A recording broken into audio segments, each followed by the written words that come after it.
بسم الله الرحمن الرحيم والصلاة والسلام على رسول الله صلى الله عليه وسلم. السلام عليكم ورحمة الله وبركاته. مركب كوبادرت إلهي بقى محد له وايو ضد السلام أينو النهاي نمعين بدن إلهي وينسيي محد أردن إستجينو العرينينا ما أنت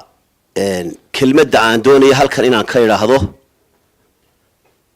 ما عرفت عن شركة شرائع عن وقبناي وحويان كلمة كساب سنة بتقليده أنا قد دبست عده هذا الكيمان تتضبيه طبنكي بشان نوفمبر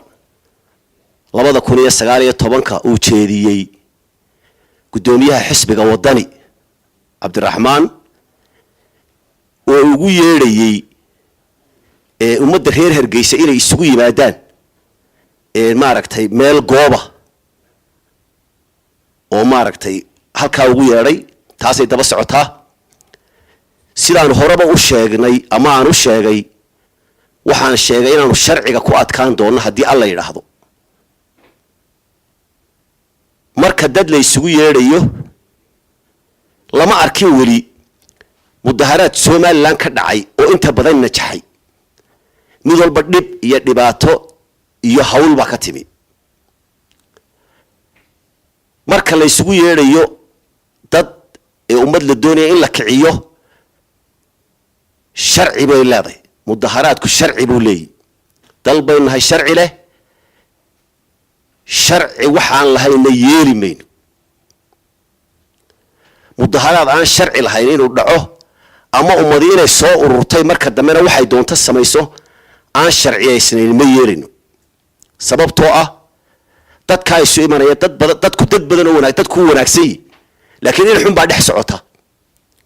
ujeedooyinkii la isugu yeeray ee guracnaana way dhex socdaan yeeri mayno dadka wanaagsan ee qudradda iibinaya ee danahooda wata ee bulshada reer Soomaaliland noocyada kala gedisan noocay doonaan ha ahaadaan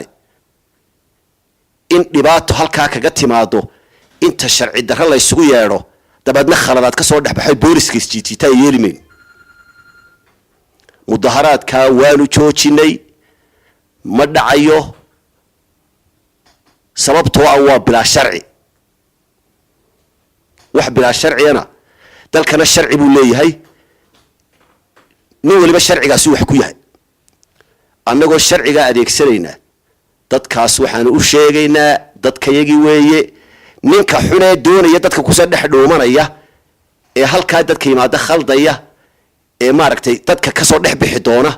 iyo ka wanaagsan ee meesha imanaya labadaba annaga nabadgeliyada mas'uulka waanu ka hortageynaa mudaharaadkaas hadaanu sharci ahayn yeeli mayno cidiyay soo iman dadka waxaan u sheegaynaa bulshada Soomaaliland danahooda gaarka ah maamushaan shaqooyinkooda ha qabsadaan wax aanay dani ugu jirin oo aan sharci ahayn mudaharaadkaas sharci ma ahe yay isugu imanin taasaan u sheegaynaa ummadda reer Soomaaliland fariintaasaan halkan ka diraya waxa kale oo aan yeelahayn nin caruurtiisii iyo reerkiisii Yurub geystay nooc doonaya ha noqdo inuu reer halkan degano dadka Soomaaliland maaragtay bulshada sharafta leh magaalada ku nool kala wada kaanka ah nin waliba danihiisa wato inuu dib la soo jiito oo noloshooda ku ciyaartaan yeelimin hadalkaas wuxuu ku urursan yahay fariintaan u diray waxa way bulshada oo aan ku celinayaa mar labaad bulshadu mudaharaadaan sharci ahayn yaan la isugu imanin mudaharaadkaas wax jira maaha ma dhici karto guriga la isugu yimaado hortii waa mudaharaad waan waxa ku jiraan garanayna ummad isu timi oo la isboorin gareeyay oo sharci shal lagu lahaa sharci wadanka ma jiray isu kaalaya waxa ka soo dhex bixi kara waanu garanayna marka waxa weeye dadkaasu cidii dadkaas ugu yeedheeyada maaragtay hadii meesha wax ka yimaada mas'uuliyadeeda qaadi fariintaas waxay ku kooban tahay dadkaasu maaragtay ummadda reer Soomaaliland mudaharaadkaas sharci maaha shaqooyinkooda ku koobnaadaan danahooda ha qabsadaan aad iyo aad baa mahadsantihiin. Assalaamu calaykum waraxmatullaahi wabarakaatuh.